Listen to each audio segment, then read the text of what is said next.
এখন আমরা ক্লাস 10 কতগুলো আলোক বিজ্ঞানের কতগুলো প্রবলেম দেখব। তাহলে প্রথমটা দেখা যে একটি অবতল দর্পণের ফোকাস দৈর্ঘ্য 30 সেন্টিমিটার, বস্তুকে দর্পণের সামনে কোথায় রাখলে বস্তুর সমান সাইজের প্রতিবিম্ব গঠিত হবে।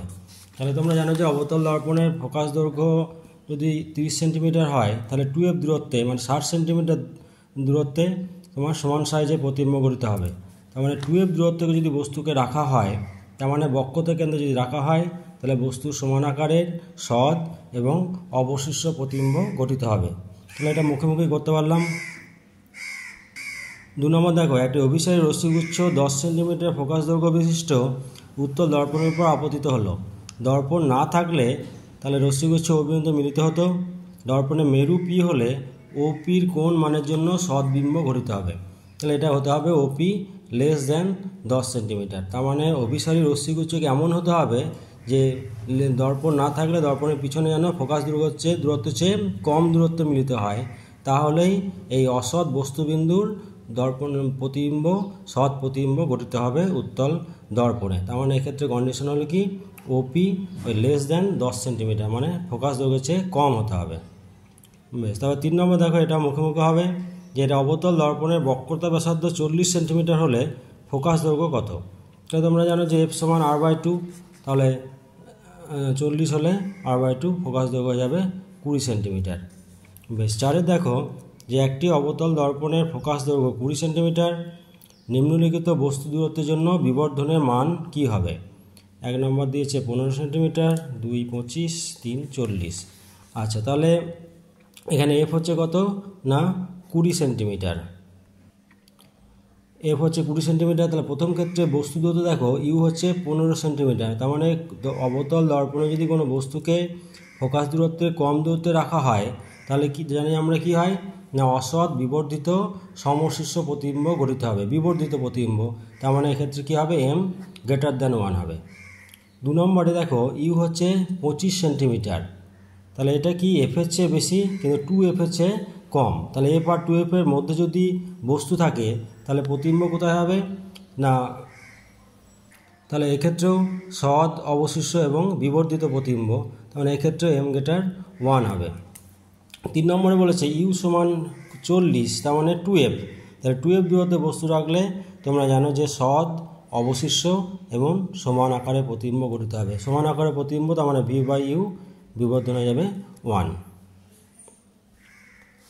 বেশ, 4 নম্বর গেল 5 দেখো প্রতিসংখ্য দিয়েছে যে জলের পরম প্রতিসংখ্য μw 4/3, কাঁচের পরম প্রতিসংখ্য 3/2 হলে w/μg মানে জলের সাপেক্ষে কাঁচের প্রতিসংখ্য কত। তাহলে জলের সাপেক্ষে কাঁচের প্রতিসংখ্য w/μg সমান লিখতে পারি কি μg/μw। তাহলে এবার মানগুলো বসাও, তাহলে হয়ে যাচ্ছে 9/8। তার মানে জলের সাপেক্ষে কাঁচের প্রতিসংখ্য হয়ে যাচ্ছে 9/8। তারপর একটা প্রিজমের অঙ্ক আছে দেখো 6 যে কোনো তরলের উপরিপৃষ্ঠে বায়ু থেকে 60 ডিগ্রি কোণে আপতিত আলোকরশ্মি ওই তরলের প্রতিসরণে 15 ডিগ্রি বিচ্যুত হয়, তরলের প্রতিসরাঙ্ক নির্ণয় করো। আচ্ছা, তাহলে এখানে দেখো যেগুলো দেওয়া আছে দেখে নাও। আয় হচ্ছে 60 ডিগ্রি এবং ডেভিয়েশন চ্যুতি বলে দিয়েছে 15 ডিগ্রি। তাহলে যেহেতু বায়ু থেকে একটা কোনো তরলে যাচ্ছে তাহলে বায়ুর সাপেক্ষে অবশ্যই ঘন হবে, তার মানে কি প্রতিসরণ কোণ ছোটো হবে, সেই জন্য আমরা চ্যুতি লিখেছি কি I-R লিখেছি। তাহলে এখান থেকে আর বের করে নাও, হয়ে যাচ্ছে 45 ডিগ্রি। এবার বলেছে যে বায়ুর সাপেক্ষে ওই তরলের প্রতিসরাঙ্ক কত। তাহলে প্রতিসরাঙ্ক মিউ সমান কি sin I/sin r, এখানে I 60 ডিগ্রি, আর বেরিয়ে গেল কত 45 ডিগ্রি।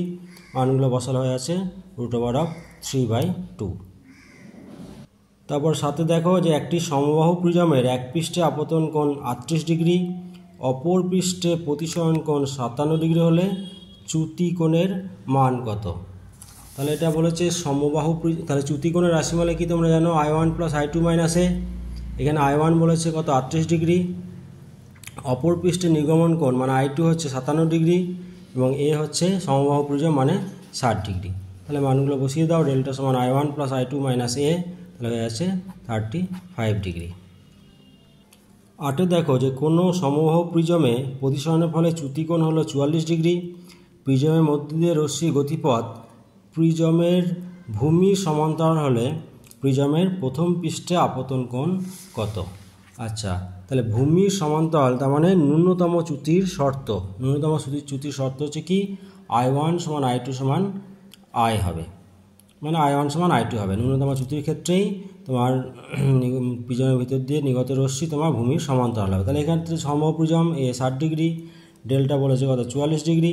তাহলে আমরা জানি I1 প্লাস I2 মাইনাস এ চ্যুতির মান, যেহেতু এটা ন্যূনতম চ্যুতির শর্ত I1 সমান I2 সমান ধরলাম আমি I, তাহলে হয়ে যাচ্ছে কি ডেল্টা সমান 2I মাইনাস এ, তাহলে I হয়ে যাচ্ছে এ প্লাস ডেল্টা বাই 2, তার মানে হচ্ছে 52 ডিগ্রি। দেখো 45 ডিগ্রি প্রতিসারক কোনো কোণ বিশিষ্ট কোনো প্রিজমে লম্ব আপতনের ক্ষেত্রে প্রিজমের দ্বিতীয় পৃষ্ঠে নির্গমন কোণের মান কত হবে? এখানে উপাদানের প্রতিসংখ্য দেওয়া আছে √3/2। আচ্ছা, এখানে তাহলে এ বলেছে 45 ডিগ্রি লিখলাম এবং প্রতিসরাঙ্ক বলেছে উপাদানের √3/2। তাহলে আমরা জানি যে এ সমান R1 প্লাস R2 হয়।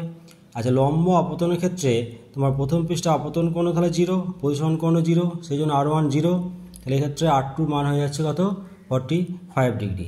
তোমাদের দ্বিতীয় পৃষ্ঠে যে নির্গমন কোণ সেটা মান বের করতে হবে। তাহলে আমরা জানি যে দেখো মিউ সমান কি sine I by sine R, তাহলে sine I2 by sine R2, যেখানে I2 হচ্ছে দ্বিতীয় পৃষ্ঠ থেকে রশ্মির নির্গমন কোণ। তাহলে এক্ষেত্রে সাইন I2 হয়ে যাচ্ছে √3/2 ইন্টু 45 ডিগ্রি, তাহলে সব কোণ হয়ে যাচ্ছে এটা সাইন 60 ডিগ্রি, তার মানে I2 হয়ে যাবে তোমার 60 ডিগ্রি। আচ্ছা, 10 নম্বরে দেখো